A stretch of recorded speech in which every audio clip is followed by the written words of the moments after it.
We saw him and we're like, bro, we've got to put the belt on this guy. And, that wasn't a big laid out plan, bro. I mean, the first couple of weeks that he was in, we were so impressed that we knew we had to put that title on him, bro. But man, bro, in his peak at that age, the guy was a freaking beast. Why I always wonder with so many of these promos I see on WWE, man, is there a producer waiting on the other side of that curtain just saying, brother, like, yeah, I mean, you have to do that, Chris. It's hard, but you have to do it. That's an interesting, I'm gonna piggyback that to you, EC3, as far as a question I have with that. That's a really interesting point, Vince, because as you were speaking, I was thinking, okay, from a psychological perspective, you have so many of the fans giving you the attaboy out in the crowd because they're so Pavlovian.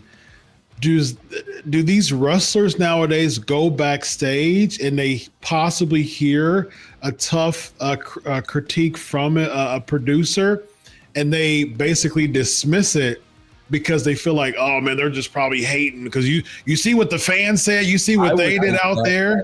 I'd love to hear EC3's take on that, but I would definitely think that, Chris. Yeah. I would definitely think that. It does seem like that's much more of an issue now than then because the fans soak up everything and put everything over that it definitely seems like it would be tougher to hear critiques from a producer or an executive because you just heard what the fan said in your head. You'll be like, okay, I got you. And it's just in one ear, out the other, because the pulse of your success is these Pavlovian fans versus someone who actually really have the experience and the expertise to give you a more sound critique. What do you think about that, Easy? Well, I'm going to cook up some word salad for you guys because I'm going to be all over the place on this one. Come on with it. Come on. All right. First, to Vince's original point about it's hard to, critique and be hard on somebody. It isn't all the time when they're at a level, if you can preface it right and who they are and how to interact with them. But when I notice it really is hard is when, and this comes down to the fault of like who's leading, which in this case would be me, but the talent you trust to get it done in this certain way that you don't give them, I guess, a plethora of like walkthrough like instructions. So I had some issues on my last show. On the surface, great show. Fans loved it. But there's like a talent that wanted harsh criticism. Like it took me a while to get around to it and like formulating because I had a ton, but it's only because it comes down to me because I did not explain in detail the simplicity I thought would be the best move. And instead, it was a convoluted mess that fans wouldn't notice, but I did. So having the talent kind of, where am I at? Told you, word salad.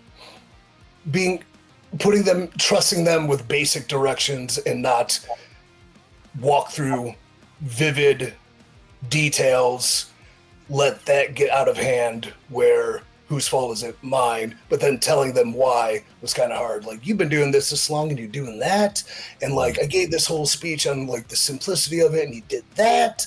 And it's like, I asked if anybody's going to do a dive, just tell me so I can, know about it and the cameras can pitch it, and then not being told and it's done. I'm like, I'm going to probably approve it. It's just tell me, because in lieu of the 3 minutes of this nonsense that happened, once you did that, you could have went right to this, which could have kept you under time or at time and not 8 minutes overtime, so that was a little bit harder when you have trust in them. But I do think a lot of talents want and seek critical feedback and they're not really getting it.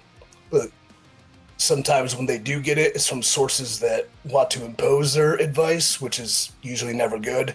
You want to get it from the trusted sources that, you look up to or respect their opinions. I think it's two fronts, and I kind of call it the This is called the amateur versus the professional mindset. And I think the professional is always seeking betterment and criticism that can make them better. Whereas the amateur mindset would more so, and a lot of professionals are amateurs, would be like, yeah, but did you hear them? And I'm like, yeah, but the fans are idiots. You're not, guys. I'm not saying that. But for what we're doing and what our business requires and the story we're trying to tell, yeah, they really liked that convoluted spot with the big finish, but the main event now can't do this or that, which was their finish because you did that. So I don't care what the fans like in that aspect. You kind of stole from the climax of the show, which is not a good thing. And word vomit. Very nice. Sounds like a chapter in your book.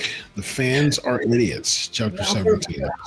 Like the ones that watch this are the best. They get it. Yes. They know the deal. It's the other ones. Yes, it's the other fans that are idiots. Yes. All right, let's talk about R-Truth being back as Ron Killings. Having worked with him, what was your experience working with R-Truth, EC3, and of course, from a booking standpoint, Vince and TNA? Let's start with you, Vince. Start with me because I'm going to be real brief. And then Vince might spar something. R-Truth's the man. Ron is the man. He's the coolest dude. The guy you love on TV is the guy. Like, he deserves, I don't know if it was a real termination or release or it was a work because of the angle and fan feedback brought him back in. But the dude's the best dude. So nothing but high fives and kudos, and I hope he keeps killing it. Nice. Good stuff. Vince, as someone who take us back, man. Take us back to 2002, I believe it was the Nashville Fairgrounds, and R-Truth was there as he came from WWE, teaming up with Road Dogg, getting rowdy. We're going to move some things, coming out, rapping to the ring. Gets released by WWE, comes in as K-Crush, if I'm not mistaken, and then becomes Ron the Truth Killings. Cuts a promo. It talks about, he actually talked about his WWE release in his promo. It was actually a pretty good promo. And take us back, man, as far as just who came up with the idea to bring Killings there, and who came up with the idea to actually make him a main event star. And if I'm not mistaken, how about this? The first Black NWA World Heavyweight Champion ever. Really? Yeah, bro. I knew nothing of his WWE career beforehand. I wasn't watching then. I knew nothing about him. So the first time I saw him was when he came to TNA. And I mean, bro, you got to understand, man, he was 30 at the time. So this guy's in his peak. This guy's in his prime and was an absolute beast. And bro, I could tell you, man, Jerry Jarrett and I agreed on nothing. That was the only thing we agreed on.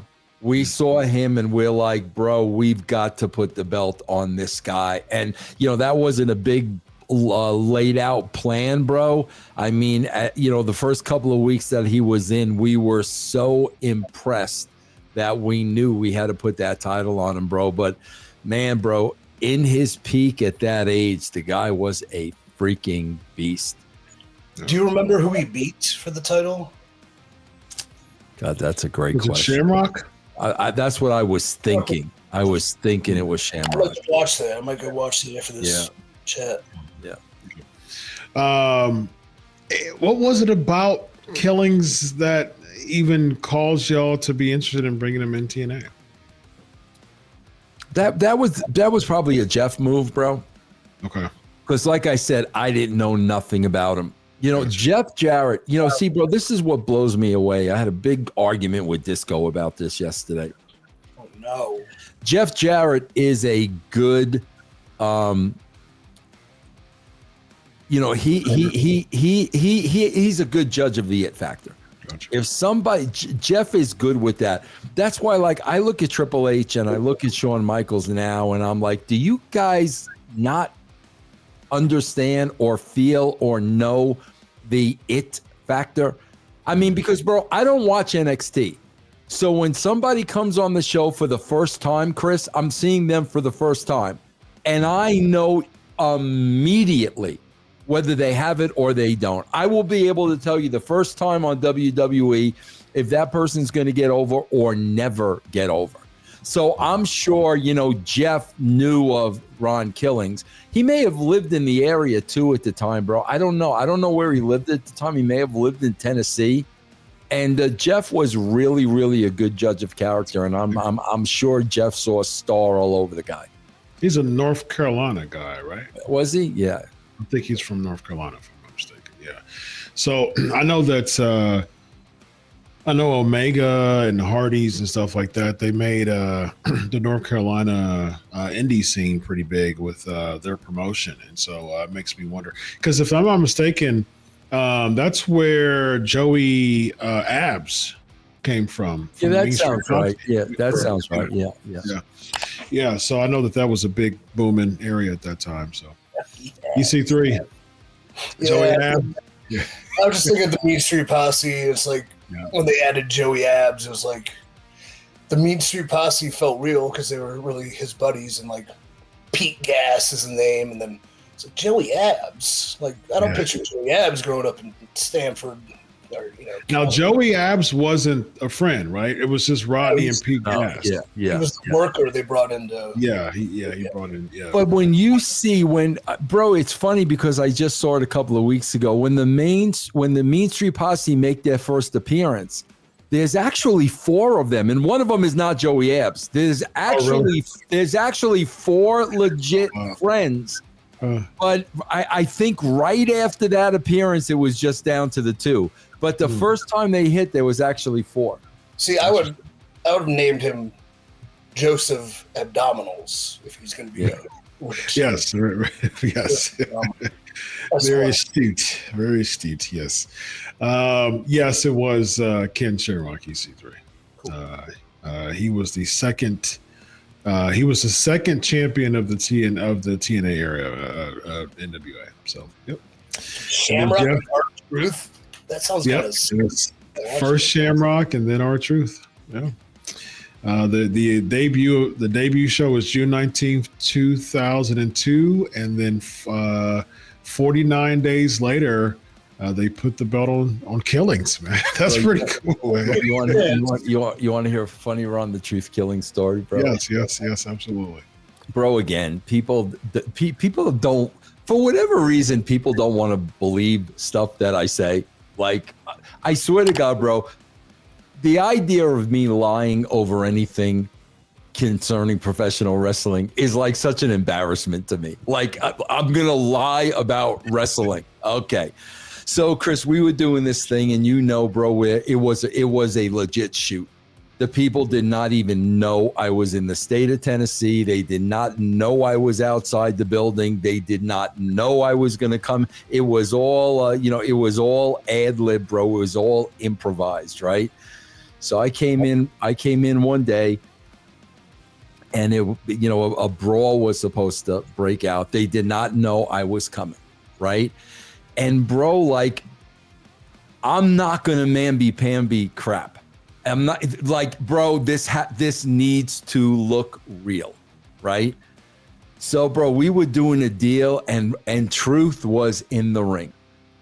Chris, I swear, and now Truth doesn't know I'm coming. He doesn't know. He has no idea. Bro, I swear to God, I think this was the only moment in my entire life where I had a moment of like Herculean strength. Now, keep in mind, Truth doesn't know I'm going to do anything. I wrapped Truth up, bro, and I threw him on the ground as hard as I possibly could, right? So, bro, the segment's over. I go out, right back out into the parking lot the way I came, and I'm just hanging out, by the car and waiting for Jeff, to come over, right? And freaking the Harris boys come running over.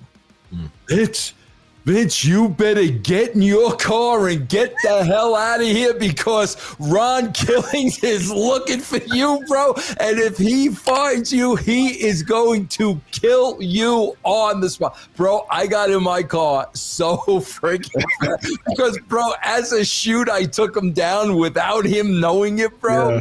And I did not want to see a freaking pissed off Ron Killings, bro. Oh my God, I'll never forget that. But yeah, bro, like I wonder how many people really today saw him back then. Because if you think he's impressive at 53, Dude, he was built back then. Forget it. Yeah. Yep. Kudos, man. And so when you see, because you had no idea who he was, and Jeff brings him in, I mean, you know right away, like, how do you change those plans? Or like, what caught your attention? Or what were you looking for? I mean, was it he just thrown into a match? Did he have the debut promo? Like, we were just like, oh, hell yeah, look at this. Yeah, it was that, bro. It was really just a matter of freaking weeks. I mean, and it was also so, you know, honestly, bro, like, probably didn't know how long Ken Shamrock was going to be around because I'm sure it was dollars and cents, and Ken Shamrock was not cheap, you know, with his background. So it was probably that too, not knowing how long we were going to have Shamrock, and Truth was probably tied up for a little longer. So I'm sure that had a lot to do with it. Truth. Well, it worked because that was definitely, I mean, you want to talk about TNA being a launch pad to stars being made, man. 23 years ago, we got Ron and Truth Killings, man, and he has been a legend ever since. And so at 53, man, could he win the World Heavyweight Champion or WWE Championship? I was just going to say it would be crazy, but not that crazy if he beat Cena.